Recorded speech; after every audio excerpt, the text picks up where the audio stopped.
ஆண்டவர் இயேசு இன்றைக்கு உங்களை சந்தித்து கொண்டிருக்கிறார். உங்கள் வாழ்க்கையில் ஒரு அற்புதம் உங்களுக்கு தேவையாயிருக்கலாம். அந்த அற்புதத்தை எதிர்பார்த்து நீங்கள் இந்த நிகழ்ச்சியில் கவனமாக பார்த்து கொண்டிருக்கிறீங்க. நான் உங்களுக்காக ஜெபிக்க போகிறேன்.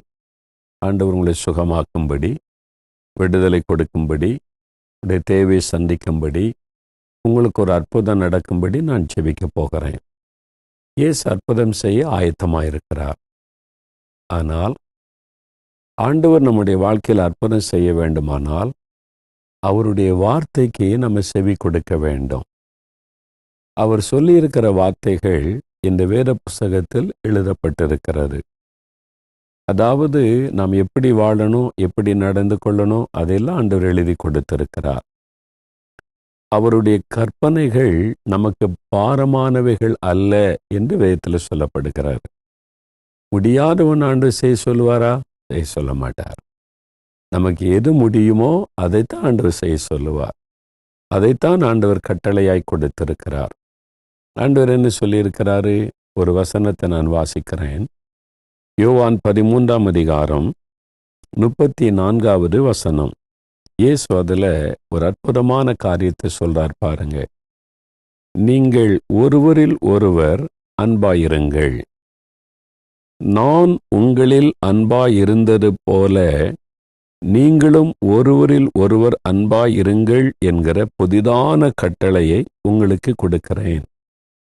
இயேசு ஒரு கட்டளை கொடுக்கிறார். தன்னை பின்பற்றுகிற தன் சீஷர்களை பார்த்து ஆண்டவர் ஒரு கட்டளை கொடுத்து பேசுகிறார்.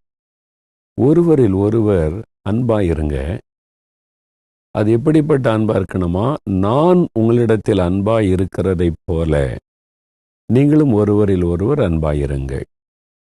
இயேசு மிகவும் அன்பானவர். அவருடைய அன்பு மாயமற்றது. அவருடைய அன்பு பட்சபாதமற்றது. அவர் எல்லாரையும் நேசித்தார். சத்துருக்களை கூட நேசித்தார். அவரை பகைச்சவங்க, அவருக்கு விரோதமாக பேசினவங்க, அவரை கேவலப்படுத்தினவங்க, அவங்ககிட்ட கூட அவர் அன்பு காண்பித்தார். அதை தான் இயேசு சொல்லுகிறார். இந்த உலகத்தில் பொதுவாக யாராவது நம்மளை நேசித்தா நாம் அவங்கள நேசிப்போம், இல்லை அவங்களுக்கு அன்பு காட்டுவோம். யாராவது நம்ம வெறுத்தா நம்மளும் அவங்கள வெறுத்துருவோம். இதுதான் நேச்சுரலாக மனிதனுடைய சுபாவம். ஆனால் இயேசு என்ன சொல்லுகிறார்? உங்களை வெறுக்கிறவங்க, உங்களுக்கு தீமை செய்கிறவங்க, உங்களை பகைக்கிறவங்க, உங்களுக்கு பாதிப்பை உண்டாக்குறவங்க, அவங்கள கூட நீங்கள் நேசிக்கணும். இதுதான் இயேசுனுடைய கட்டளை. அதனால தான் சொல்லுகிறார், புதிதான கட்டளை உங்களுக்கு தருகிறேன். உலக வழக்கத்தின்படி நேசிக்கிறவனை நேசி, வெறுக்கிறவனை வெறுத்துட்டு ஒதுங்கி போயிரு, அப்படிதான் உலகம் சொல்லும். ஆனால் இயேசு அப்படி சொல்லலை. சத்துருக்களை கூட நீங்கள் நேசிக்கணும். அதுதான் நான் காண்பித்த அன்பு என்று ஆண்டவர் சொல்றார். இப்போ உங்களுடைய வாழ்க்கையை யோசித்து பாருங்க. உங்கள் வீட்டுகளில் கூட உங்களை பாதிக்கிற மாதிரி பேசுகிற, நடந்து கொள்கிற சிலர் இருக்கலாம். உடனே அவங்க மேலே கோபம். அப்பாட்ட பேச மாட்டேன் 6 மாசமா, ஏன் என்னை இப்படிலாம் திட்டுறாருங்க, ஏன் பேச மாட்டேங்கிறீங்க, ஏன் அவங்கள வெறுக்கிறீங்கன்னா உங்களுக்குள்ள அந்த தெய்வீக அன்பு இல்லை. அந்த அன்பு இல்லாதனால தான் அவங்க திட்டுறதை உங்களால் புரிந்து கொள்ள முடியலை. நீங்கள் அவங்கள வெறுக்க ஆரம்பிக்கிறீங்க. கணவன் மனைவிக்குள்ள கூட பேசாமல் சில மாதமாக மூஞ்சி திருப்பிட்டு போகிறீங்க. ஏன்? உங்களுக்குள்ள அந்த தெய்வீக அன்பு இல்லை. இயேசுவனிடத்தில் அந்த அன்பை நம்ம கற்றுக்கொள்ளணும். வீட்டுக்குள்ளேயே அப்படி இல்லைன்னா தெருவில், உங்கள் சபையில், வேலை செய்கிற இடத்துல நம்மளை பாதிக்கிற மாதிரி நடந்து கொள்கிறவங்க இந்த உலகத்தில் இருக்க தான் செய்வாங்க. அதை நம்ம தடுக்க முடியாது. எல்லாருமே நம்மளை நேசிக்கணும், எல்லாருமே நம்ம புகழணும், எல்லாருமே என்னை அண்டர்ஸ்டாண்ட் பண்ணி கொள்ளணும் அப்படின்னா முடியுமா? முடியாது. உங்களை தவறாய் புரிந்து கொள்றவங்களும் இருப்பாங்க. பொறாமையினால் உங்களை பகைக்கிறவங்களும் இருப்பாங்க. ஒருவேளை தங்களுடைய பெருமை நிமித்தம் மற்றவங்களை குறை சொல்றவங்க அவங்கள குறை சொல்லிக்கிட்டே இருப்பாங்க. அது உங்களுக்கு பாதிப்பை உண்டாக்கும். நீங்கள் வேலை செய்கிற இடத்துல உங்களை துக்கப்படுத்துகிறவங்க இருக்கத்தான் செய்வாங்க. அவங்களெல்லாம் இல்லாமல் பண்ணிட முடியாது. நம்ம வாழ்கிற இந்த உலகத்தில் எல்லாருமே நம்மளை நேசிக்கிறவங்களும் புரிந்து கொள்கிறவங்களுமா இருப்பாங்கன்னு எதிர்பார்க்கவும் முடியாது. அப்போ நம்ம என்ன செய்யணும்? அடுத்தவங்களை விட்டுருங்க. நான் அன்பா இருக்கணும், இயேசுவை போல அன்பா இருக்கணும். அதுதான் ஆண்டவர் எதிர்பார்க்கிற காரியம். நான் பொதுவாக அப்படிதான். என்னை சுற்றி என்ன நடந்தாலும், என்ன பாதிப்பு வந்தாலும், என்ன காரியமானாலும், அவங்க சரியில்லை, இவங்க சரியில்லை, இவங்களால தான் எனக்கு பாதிப்பு நினைக்காதபடி, இந்த சூழ்நிலையில நான் எப்படி நடந்து கொள்ள வேண்டும் என்று இயேசு விரும்புகிறார். அதைத்தான் நான் பார்ப்பேன். நான் எப்படி நடந்து கொள்ளணும்? எனக்கு ஒரு ஒருத்தர் பேசுறாரு, எனக்கு ஒரு ஒருத்தர் எழுதுறாரு, என்னை திட்டி ஒருத்தர் பேசுறாரு.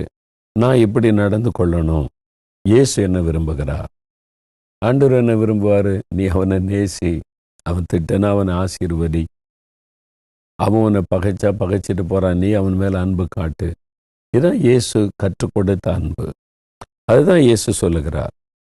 நான் உங்களிடத்தில் அன்பாய் இருக்கிறதை போல நீங்களும் மற்றவரிடத்தில் அன்பாயிருங்க. அப்ப ஆண்டவர் நம்முடைய குறைவை பார்ப்பாரானால் நம்மளை நேசிக்க முடியுமா?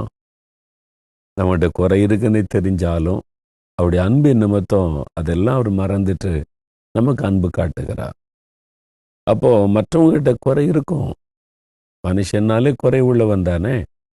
அந்த குறையே நம்ம பெருசுபடுத்தி வேதனைப்படுத்தாதபடி அதை மன்னிச்சு மறந்து அன்பு காட்டுகிற ஒரு பழக்கம் நமக்குள்ளே வர வேண்டும். அப்படிப்பட்ட ஒரு அன்பான சுபாவம் உங்களுக்குள்ள வந்துட்டா நீ எப்பவுமே சந்தோஷமா இருக்கலாம். நீங்க ஜெபித்த உடனே ஆண்டவர் அற்புதம் செய்வார். என் ஆண்டவருடைய கட்டளை அது. புதிதான கட்டளை உங்களுக்கு தருகிறேன். அது ஒரு கட்டளை. அது அப்படின்னா என்ன அர்த்தம்? கட்டாயம் நம்ம கீழ்ப்படிஞ்சு ஆகணும்.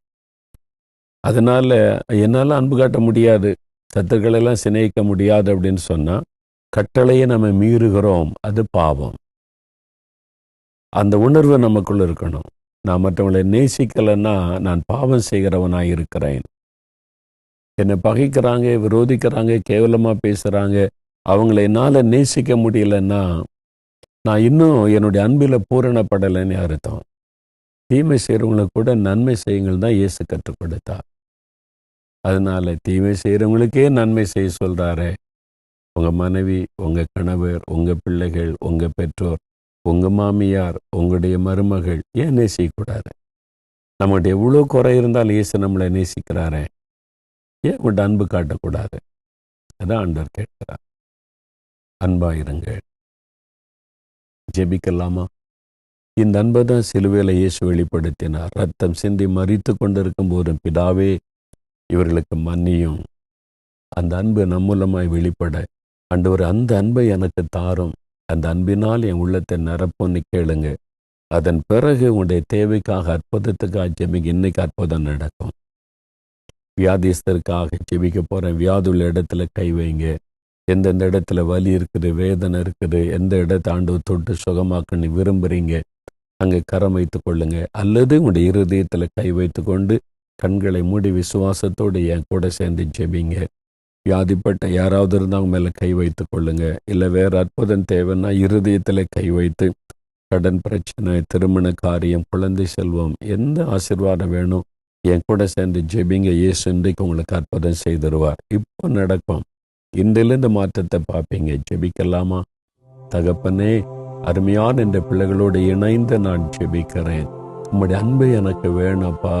அன்பிலே நான் குறைவுபட்டு விட்டேன். ஆண்டவரை, சத்துருக்களை கூட சிநேகிக்கும்படி எங்களுக்கு கற்றுக் கொடுத்திருக்கிறீர். நான் எல்லாரையும் மன்னித்து நேசித்து எல்லாரிடத்தில் அன்பு காட்டுகிற ஒரு இருதயத்தை எனக்கு தாரும். அந்த சிலுவையின் அன்பு என் உள்ளத்தில் ஊற்றப்படட்டும். இந்த கசப்புகள், வெறுப்புகள், பகைகள் எல்லாம் என் உள்ளத்தை விட்டு விலகட்டும். தீமை செய்கிறவர்களுக்கும் நன்மை செய்ய எனக்கு உதவி செய்யும். ஆண்டவரே, யார் யார் அப்படி அர்ப்பணித்து ஜெபிக்கிறார்களோ அவளுக்கு ஒரு புது இருதயத்தை தாரும். தேவ அன்பினால் அவருடைய உள்ளத்தை நிரப்பும். இப்பொழுதும் தகப்பனே, நம்முடைய வசனத்திற்கு இந்த பிள்ளைகள் தங்களை அர்ப்பணித்துக் கொண்டபடியால் இப்பொழுது நீர் அற்புதம் செய்ய வேண்டும் என்று நான் ஜெபிக்கிறேன். வியாதிப்பட்ட நிலைமையில் இயேசுவே என்னை சுகமாக்கும், இந்த வேதனையை மாற்றும், எனக்கு ஒரு அற்புதம் செய்யும் என்று யார் யார் இப்பொழுது ஜெபிக்கிறார்களோ அவர்களோடு கூட இணைந்து நான் இயேசுவின் நாமத்தில் ஜெபிக்கிறேன். நசரேயனாகிய இயேசுவின் பலமுள்ள நாமத்தினால் சுகம் உண்டாவதாக, வியாதி படுக்கைகள் மாறுவதாக, பொல்லாத கேன்சர் வியாதிகள் மறைவதாக, பாதிக்கப்பட்ட உறுப்புகளுக்குள்ள சுகம் உண்டாவதாக, சிறுநீரகத்திற்குள் சுகமளிக்கிற வல்லமை இறங்கட்டும். நரம்புகள் எலும்புகளுக்குள் இயேசுவின் நாமத்தில் உம்முடைய சுகமளிக்கிற வல்லமை இறங்கட்டும். விடுதலையும் சுகமும் இயேசுவின் நாமத்தில் உண்டாகட்டும். கர்த்தர் அற்புதங்களை செய்தவளை மகிழ பண்ணுவீராக. சகல நோய்களும் மாறட்டும். வியாதி படுக்கைகள் எல்லாம் மாறி சுகம் பெற்று எழும்பட்டும் இயேசுவின் நாமத்தில். இப்பொழுதே உம்முடைய வல்லமை சரீரத்திற்குள் இறங்கட்டும். ஆண்டவரே, காரியங்களை வாய்க்க பண்ணும். திருமண காரியங்களை வாய்க்க பண்ணும். வேலை காரியங்களை வாய்க்க பண்ணி கொடும்.